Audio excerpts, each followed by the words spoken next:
This is Dr. Keith Ablow with another Pain to Power video.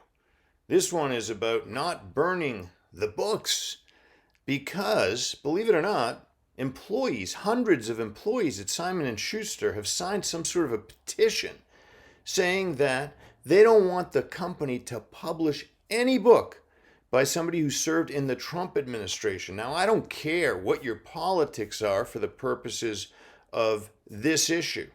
But can you imagine a company that doesn't want to publish, they don't want to put out alternate viewpoints? Doesn't matter if it might sell, doesn't matter if the person might have a point. I almost forgot that.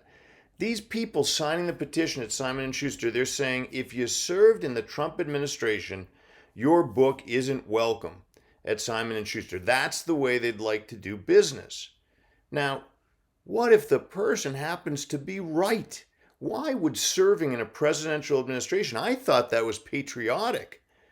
I wasn't in any way of the opinion that you needed to parrot or otherwise even embrace every idea of the chief executive of the United States, the commander-in-chief, when you decide, yeah, you know what, I'll make myself available in the economic sense, in terms of lending support militarily, in terms of the brain trust necessary to run this country. Can you imagine if half the country stood down and said, I will not serve, even if asked? And then imagine if we break our publishing companies, this wonderful freedom of speech that we have in America, if we start breaking it down by party, and entertaining the idea, and I hope the CEO and the board laughs at this notion, but I'm afraid, what if they don't?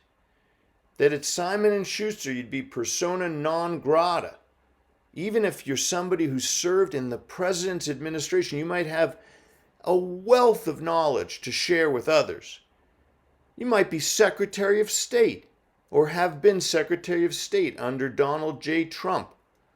Traveled the world, have insights into foreign leaders, into disputes between nations and opportunities that nations can exploit together. But those ideas, they're not worthy of being printed by Simon & Schuster if the company embraces this petition. You know, I'm not up for canceling anyone, but I would certainly gather the folks who signed that petition and try to help them understand that their job is not to restrict speech, it's to facilitate it. Since when did you have to agree with every book published by a publishing company to feel good working there? Come on. Well, I got a little heated, but this is something about which to get heated. This is an issue that we should all care about. Yeah, it takes a little bit of our time, effort. It can be uncomfortable discussing these things, but we're not going to get to power if we don't go through the pain of really confronting bad ideas when people put them forward. It should be embarrassing to those people that their signatures are on that petition. Embarrassing. I wouldn't want my kids to see my name on such a thing. It's like some sort of totalitarian regime that they'd like to see happening at their workplace.